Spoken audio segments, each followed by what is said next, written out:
Livre-arbítrio, individualidade, autonomia. Esses são os conceitos que formam a base do que é ser um humano. A linha tênue que separa um homem livre de um escravo. A possibilidade de escolha entre fazer o bem ou o mal. A chance de construir ou destruir. Visto por alguns como um presente de Deus, e por outros como a prova de que não precisamos acreditar em um Deus, algumas pessoas têm tantas possibilidades para seguir, tantas escolhas para fazer, que às vezes vem o pensamento de que talvez seria melhor e mais fácil ter um caminho pronto para seguir. Enquanto outras são tão pressionadas a seguir um rumo específico que tudo que elas desejam é que houvessem a chance de escolher o que fazer com a sua própria vida. O que também nos leva a questionar: esses conceitos realmente existem ou são só ilusões e no final das contas nós já estamos predestinados a ter escolhas limitadas? Talvez por conta do ambiente em que crescemos ou a nossa genética. Ironicamente, vão ter as pessoas que vão escolher ignorar essa tese e afirmar que tem controle total da sua própria vida. E vão ter aqueles que vão afirmar que nós não controlamos nada. Esse e outros conceitos tão interessantes quanto são abordados fortemente no mangá Full Metal Alchemist e na sua segunda adaptação para anime, Full Metal Alchemist Brotherhood. A esse ponto eu só vou estar constatando o óbvio ao dizer que essa história é uma obra de arte. E se você nunca viu e caiu nesse vídeo de paraquedas sem ter assistido, você não faz ideia do que tu tá perdendo. E também não faz ideia da sorte que você tem pra poder assistir agora e ter essa experiência pela primeira vez. Sério, essa história tem uma quantidade absurda de personagens incríveis, o que é ótimo. Principalmente pra mim, que eu vou poder fazer vídeo sobre cada um deles. Quer dizer, a maior parte deles. Tem um que vai ficar um clima meio merda se ganhar vídeo. E tem um personagem nessa trama que apresenta todas essas questões envolvendo o livre-arbítrio e escolha que eu citei. Por isso eu achei que seria interessante que meu primeiro vídeo sobre essa obra seja sobre ele. O rei escravo de Full Metal Alchemist, o homúnculo Ira.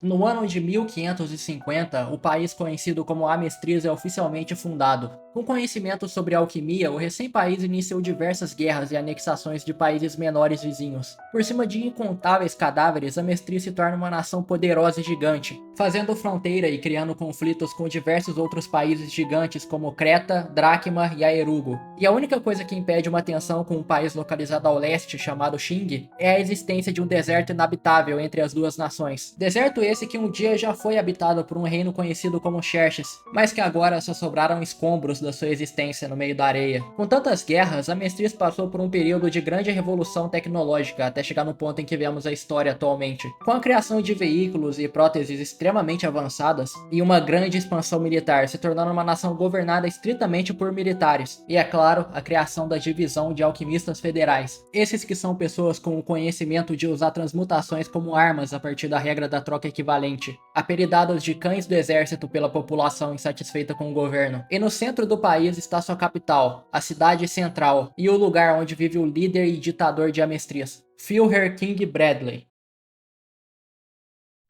King Bradley é um cara esquisito, pelo menos inicialmente, sendo apresentado como líder supremo de Amestriz e um homem que alcançou um status lendário aos olhos de toda a população e que ainda tem uma presença fortíssima, mesmo claramente não estando mais no seu auge. Sua primeira aparição no anime é ele matando um alquimista rebelde que se mostrou bem poderoso e estava dando trabalho para vários outros alquimistas e pro Ed Wall. E ele simplesmente surge no beco e mata o cara como se não fosse nada. E logo após isso ele banca o tiozão gente boa na frente de todo mundo. E ele fica nessa por um bom tempo.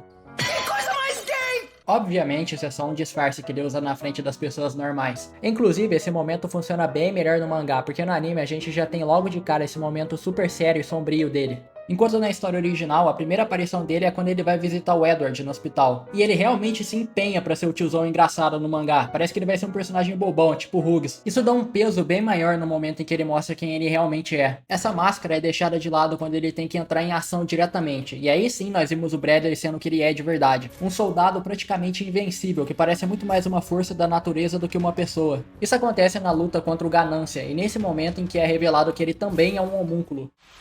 Você quer saber de uma coisa? Eu não tenho um escudo supremo como o seu e nem lâminas supremas que podem atravessar qualquer coisa.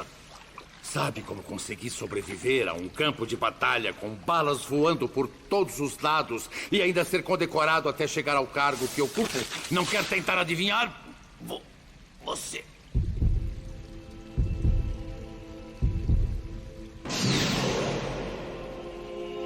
Assim como você tem um escudo supremo, eu tenho um olho supremo também.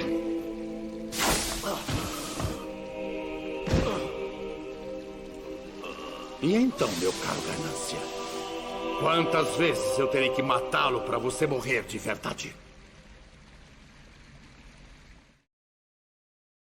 O homem mais poderoso de Amestris é um homúnculo. Isso explica bastante coisa. Só que ele é diferente dos seus irmãos. Bradley não nasceu como a personificação de um pecado, ele teve que se transformar em um. Ele na verdade era um humano normal, que não se sabe se ele foi abandonado ou seus pais dele venderam ele. E junto de outras pessoas ele foi criado por cientistas com a intenção de criar um fantoche para assumir a posição de líder de Amestris e se tornar o portador da ira. O que não foi um processo nem um pouco tranquilo, já que além do esforço físico e psicológico que ele teve que passar para se tornar basicamente um soldado perfeito, ele também teve que ver as únicas pessoas que ele tinha algum tipo de contato durante a sua vida morrendo do jeito mais doloroso possível quando chegou o dia de testar a Pedra Filosofal para descobrir quem seria capaz de se tornar um homúnculo. E é claro que ele foi o único a conseguir suportar a pedra. Por ter essa origem única, diferente de todos os outros homúnculos, Bradley não tem uma regeneração e uma quantidade de vidas indeterminadas para perder antes de morrer de verdade. Além de que ele envelhece normalmente igual qualquer outra pessoa. Isso ocorre porque depois do experimento, diferente dos outros homúnculos que tem várias almas dentro deles, a Pedra Filosofal do Bradley tem apenas uma alma, que ele nem tem certeza se é a alma dele ou se é a alma de outra pessoa. Em compensação, ele adquiriu força, agilidade e reflexos sobre-humanos, e agora seu olho esquerdo tem a marca de Uroboros, que permite que ele veja com antecedência qualquer ataque. Teoricamente, o Bradley deveria ser o mais fraco dos homúnculos por essas limitações humanas, só que a determinação dele na hora do combate é tão grande que se ele entrasse em combate com os outros irmãos, ele só perderia pro orgulho e pro próprio pai. E por ele ser essa representação da ira, seria comum você achar que ele lutaria de um jeito raivoso, impulsivo, descontrolado. Afinal, é a ira, né? É esse tipo de reação que a gente associa a essa emoção. Mas não. Ele sempre se mantém calmo e focado, independente de quem ele está enfrentando. Acho que podemos dizer que essa é a forma dele de expressar o pecado da ira. Entretanto, nós podemos estender isso para além dos momentos de combate. Veja, de todos os homúnculos, o Bradley é sem dúvidas o que passou mais tempo em contato com a humanidade por conta da natureza da sua missão. E assim como os outros, ele despreza a humanidade. Por mais que ele faça o possível para esconder isso, em alguns momentos ele deixa escapar que o comportamento imprevisível dos humanos irrita ele profundamente. A gente vê isso quando no funeral do Hughes, o que parecia ser ele se controlando por ver um soldado morto, na verdade era ele se segurando de raiva porque a filha do Hughes não ficava quieta. Ele não consegue suportar isso, um funeral deveria ser um ambiente quieto. É isso que todo mundo espera quando se trata dessa situação. Por que essa criança tá atrapalhando isso? Essa é a mentalidade do Bradley. Todos fazem um grande escarcéu pela morte de um simples soldado. Mas desde que vestem sua farda, todos sabem muito bem que ela poderá ser a sua mortalha. A filha do general de brigada, Hughes, ela não parou de falar durante todo o funeral. Aquilo foi profundamente irritante. E essa situação é um ótimo exemplo, porque por mais que a gente realmente espera silêncio em uma ocasião assim, também seria completamente comum uma criança reagir desse jeito nessa situação. Isso demonstra que qualquer coisa que saia minimamente do esperado é um incômodo pra ele. Um incômodo que ele tem que guardar pra dentro de si, porque ele não pode deixar transparecer de jeito nenhum. Agora repara, ele já tá há 60 anos infiltrado entre os humanos. Calcule quantas situações desse tipo ou piores ele teve que suportar sem levantar suspeitas. Grande parte dos dilemas humanos envolvendo moralidade, ética, religião são vistos de forma cínica por ele. Às vezes ele até trata esses assuntos com desdenho, como quando ele encurralou o Ling e questionou o porquê dele simplesmente não largar a Lan Fan para conseguir fugir. E o Ling explica que não seria digno, já que é o papel de um rei servir seu povo e seus soldados. A reação do Bradley é achar isso completamente ridículo. Para ele é inconcebível a ideia de alguém forte colocar a vida em risco para proteger alguém fraco. Isso vem desde sua criação lá atrás, onde o mais forte foi o capaz de aguentar a Pedra Filosofal e os mais fracos foram deixados para trás. As raras ocasiões em que ele demonstra respeito pelos humanos são quando eles demonstram serem fortes o bastante para lutar e tomar atitudes por si mesmos, como quando o Fu, que mesmo sendo mais velho conseguiu lutar com ele e deu um certo trabalho, ou o Roy Mustang, que ele claramente percebe que tem a ambição de um dia chegar no cargo dele de líder da nação. Até mesmo o Edward entra nessa, já que a primeira vez que os dois se encontraram, o Ed fingiu que ia atacar ele, coisa que nenhuma outra pessoa naquele país inteiro pensaria em fazer. Isso aqui inclusive poderia contar como uma das coisas que incomodam ele, já que eu disse agora há pouco que ele se irrita com coisas que fogem do esperado.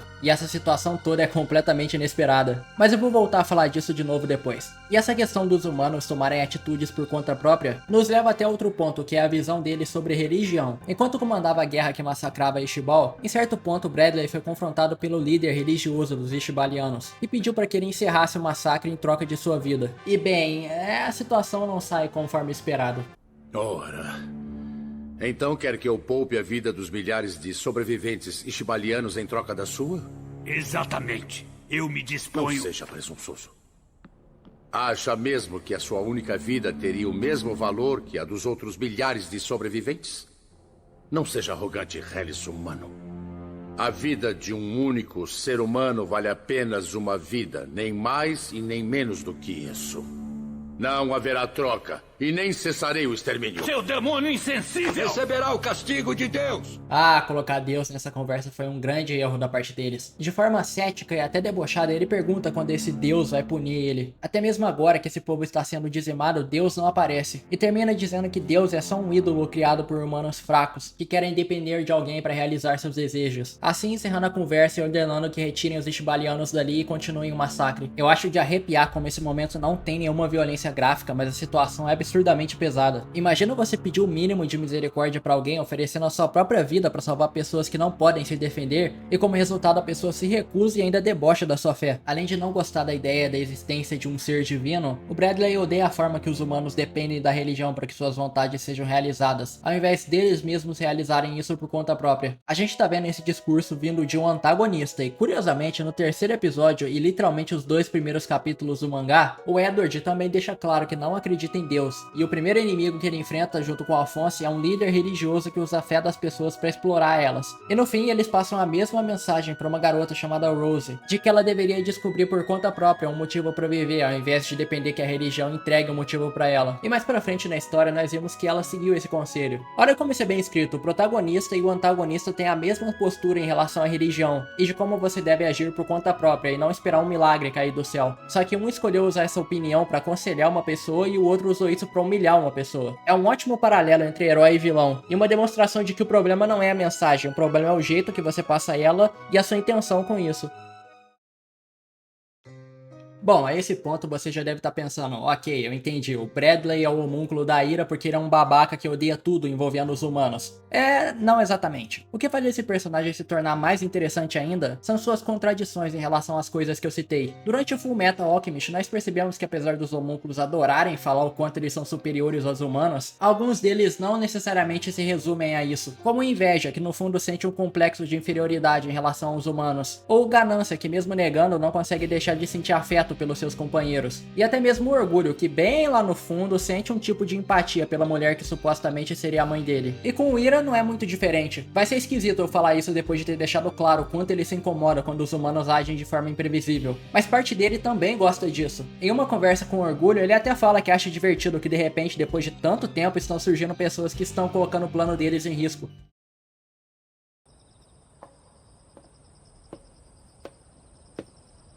Ira. Eu soube que deixou o Scar escapar e que o Gula foi capturado. Nem parece você. Você tem razão.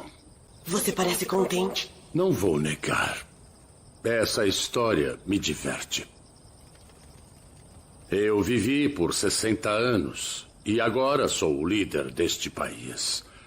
Exatamente como o nosso pai queria. Contudo... O Coronel Mustang, os irmãos Elric e agora aqueles estrangeiros. Nós estamos sendo passados para trás por esses jovens. Talvez os jovens já estejam logo aí para assumir esta era. Orgulho. Ira, você viveu tempo demais em contato com os humanos. Talvez você tenha razão. Gostaria que não esquecesse o tipo de criatura que nós somos.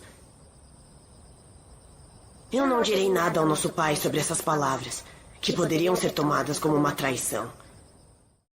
Tá aí uma crise de meia-idade inesperada. Talvez ele realmente esteja passando tempo demais com os humanos. Isso foi estranho, mas parando pra pensar, é completamente compreensível. O Bradley já tá nesse teatro há tanto tempo que não é de se surpreender que ele se sinta no mínimo entediado, pra não falar que ele se sente completamente vazio por dentro. Imagina acordar todo dia por 60 anos tendo que viver uma vida falsa que você não escolheu. Só aconteceu de você ter sido criado com aquela única função. Ele repete que sente orgulho da superioridade de ser um homúnculo, mas não é como se ele tivesse tão confortável confortável com esse fato igual os outros. Tirando o orgulho que faz parte da família falsa dele, ele não parece ter uma proximidade com os outros. Tanto que quando a Luxúria morre e ele testemunha sem interferir, o Inveja e o Gula ficam abalados com a morte dela e o Ira claramente não se importa com isso da mesma forma que eles. Só que de todos os homúnculos, tem um que ele tem uma relação mais intensa. Diferente da forma indiferente e fria que ele trata os outros, ele demonstra um certo ressentimento quando se trata do Ganância. O que é justo, afinal, o Ganância consegue tirar todos os outros homúnculos do sério. Não é à toa que ele é o homúnculo favorito de todo mundo.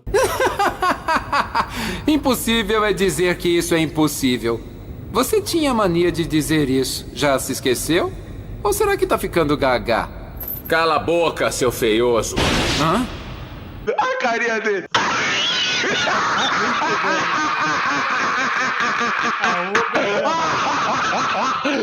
Mas vai além disso. O Bradley foi criado logo após que o Ganância resolveu trair o pai e fugir. Então é quase como se o pai tivesse criado um novo homúnculo para substituir o lugar que estava faltando. E como se isso não fosse bastante, tem outra coisa que aumenta ainda mais esse ressentimento, que é o fato do Ganância fazer tudo que o Bradley não pode fazer. Diferente dele, o Ganância escolheu trair o pai e fugir. Ele escolheu ser livre e viver da forma que ele quis, e não da forma que alguém planejou para ele. Coisa que o Bradley nunca se atreveu a fazer. Até mesmo depois que ele morre e volta no corpo do Ling, eventualmente ele recupera suas memórias e foge mais uma vez para viver por conta própria. Curioso que antes disso ele briga com o Ira e o próprio fala para ele: Ganancioso.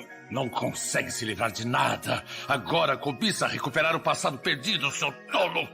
Porque é exatamente isso que o Bradley faz. É bem sutil, mas dá pra perceber essa raiva que ele tem do cara pelas primeiras cenas em que os dois interagem. O Bradley começa falando sobre as limitações humanas que ele tem, quase como se ele estivesse desabafando, pra depois esfregar na cara do Ganância o quanto ele é tão capaz quanto ele, mesmo com essas limitações. E quando ele entrega o Ganância pro pai, ele fala uma vez com o Ganância e passa a cena inteira dando as costas pra ele. Até quando ele tá morrendo, ele continua imóvel, sem dar atenção pro que tá acontecendo. E foi uma escolha muito boa da Hiromu Arakawa de escrever o Ganância voltando no corpo do Ling. Agora nós temos dois personagens que são o contrário do Bradley em uma pessoa só. O Ganância, que é a antítese do Ira, já que ele faz tudo que o Ira não pode, e o Ling, que é a antítese do Bradley, já que ele tem uma postura de rei completamente contrária ao Bradley. Foi uma escolha criativa genial junto ao reverso do lado homúnculo e do lado humano do Bradley em um personagem só. Mas sabe uma coisa engraçada? Mesmo desprezando os humanos, a única vez em sua vida em que ele teve a oportunidade de tomar uma escolha por conta própria foi por causa de uma humana. No caso, o momento em que ele escolheu uma mulher para se casar. Essa que é a única pessoa na história inteira que o Bradley respeita e genuinamente gosta por ser quem é. Irônico, né? Os humanos causaram tantos momentos incômodos para ele, mas ao mesmo tempo eu tenho certeza que ele experimentou ótimos momentos do lado de uma humana. E essa mulher também é uma santa, ela conseguiu fazer dois homúnculos sentirem afeto genuíno por ela. Com certeza foi no mínimo agradável para esses dois brincar de família feliz por um tempo, pelo menos até chegar o dia do sacrifício. Já na reta final da história, o Bradley supostamente morre em um atentado enquanto acontece um golpe de estado na cidade central. Só que, né, é claro que o cara não vai morrer desse jeito. E no momento em que parece que os soldados do Fort Briggs conseguiram tomar o controle da cidade central... Estou de volta, companheiro. Estou vendo que as coisas estiveram bem animadas durante a minha ausência. A partir de agora, eu mesmo retomarei o comando e eliminarei os rebeldes. Peço a ajuda de todos os soldados da cidade central que estiverem livres para lutar. King Bradley voltou. Essa sequência é incrível. O cara volta sozinho, só usando uma espada e uma granada daquelas antigas, e consegue desestabilizar um exército inteiro que tava com a moral lá em cima, porque acharam que tinham ganhado. Vocês têm noção do que é um cara sozinho fazer um tanque de guerra fugir de medo? E não para por aí. Depois de destruir o tanque, sozinho ele luta com o Ganância, o Bucania e o Fu. Três personagens absurdamente fortes e habilidosos. Ele mata dois deles e só perdeu porque no último segundo pegaram ele de surpresa em um ataque que feriu ele gravemente. Precisou do cara tomar uma espadada na barriga, um corte no olho e um tiro no ombro pra ele sair de combate. Lá na primeira luta com Ganância, que a gente vê que ele é foda pra caralho, eu passei a história toda vendo personagens novos e pensando, será que ele ganharia do Bradley? Será que ela ganharia do Bradley? E essa aqui, será que ela ganharia? E a real é que nenhum outro humano ganharia num X1 com ele 100% preparado. O cara é um monstro quando tá lutando. Depois de sair dali, ele encontra uma passagem pro subsolo, onde estão o resto dos personagens, e o Mustang, que ele força a se tornar um sacrifício com a ajuda do Ganância. E agora que a missão dele tá completa, só restou tempo pra uma última batalha. E nada mais justo do que ser contra o Scar, o homem que sobreviveu ao inferno que o Bradley trouxe a Ichiban. E com a certeza de que os próximos momentos vão ser seus últimos, Bradley faz um discurso final. É maravilhoso estar assim frente a frente com a morte. Meu único O objetivo agora é lutar até que eu não tenha mais forças para ficar em pé. Nada de hierarquia, passado, origem, raça, gênero ou nome. Nada disso importa. Não estou amarrado a nada. Luto por lutar sem ser em nome de ninguém. Isso faz com que eu me sinta bem. Eu finalmente consegui. Depois de 60 anos de obediência, 60 anos vivendo uma vida falsa com alguns raros momentos de liberdade, chega de seguir ordens, de nomes falsos, de responsabilidades inventadas. Nada disso importa mais. Desde a sua origem ele vem esperando esse momento chegar. Um momento em que tudo isso vai deixar de importar e ele vai poder viver por conta própria. E agora esse momento chegou nas últimas horas que ele ainda tem de vida. Ele finalmente conseguiu. E assim se inicia a última luta do Ira, 2 homens sem nomes numa luta até a morte. E diferente das outras lutas em que ele se mantém focado, aqui ele realmente tá colocando todas as frustrações dele pra fora, já que ele passa a luta toda gritando com Scar, falando sobre o comportamento dos humanos e sobre como Deus não existe, e que o Scar no fundo também acredita nisso pelo que ele passou em Ishibal. E quando parecia que o Bradley, mesmo mortalmente ferido, iria contrariar todas as probabilidades e ganhar do Scar, a luz do sol reflete e cega ele, permitindo com que o Scar use um último ataque e mate o Bradley, arrancando os braços dele. E no momento em que parece que tudo finalmente vai acabar, o Bradley usa seus últimos esforços para ser quem vai dar o golpe final, e pega a lâmina cortada da espada com a boca e dá um último golpe no Scar. Desse jeito a luta termina com os 2 homens caídos no chão. Ironicamente, o homem que passou sua vida inteira descrente na existência de um deus foi derrotado em uma circunstância que poderia ser considerada uma intervenção divina. Nos seus últimos momentos, ele é questionado pela Lan-Fan se essa vida triste dele valeu a pena, perguntando se ele sequer já amou alguém e o que a mulher dele vai achar quando descobrir que ele era um homúnculo esse tempo todo, talvez na tentativa de trazer um lado mais humano dele antes que ele morra, coisa que ele corta imediatamente, deixando claro que não vai mostrar esse lado se é isso que ela tá esperando. Ele escolheu aquela mulher pra ficar do lado dele, isso é o bastante, ela entende, não precisa de últimas palavras. Com isso claro, ele começa a envelhecer e faz uma última reflexão sobre a própria vida. Vivi minha vida seguindo por um caminho já pavimentado, mas graças a vocês, humanos. Bem, agora que estou quase no fim, posso dizer que esta minha vida não foi tão ruim assim. Enquanto eu tava vendo essa história pela primeira vez, eu tinha certeza de que em algum momento o Bradley iria se voltar contra o pai. Ele tinha todos os motivos pra isso, mas não foi o que aconteceu. Ele seguiu com seu objetivo do início ao fim. A parte esquisita é que o fim dele não é o tipo de final que você espera pra um vilão, sabe? Geralmente você espera que o vilão vá ser derrotado de um jeito humilhante, que ele tenha uma punição terrível. Inclusive é exatamente isso que acontece com o vilão principal dessa história. Porém, o jeito que o Bradley terminou é o completo oposto. Depois de você ver quanta frustração, raiva e incômodo esse cara guardou durante a vida toda por ter sido criado só pra ser uma arma, a última coisa que você esperaria é que ele tivesse um final tranquilo e de consciência leve, numa vida cheia de ironias onde ele encontrou pequenos momentos de satisfação com os seres que ele odeia, e que no fim o ser que ele duvidava da existência pode ter causado a sua derrota. A maior ironia dessa história é que o pecado da ira morreu sentindo paz.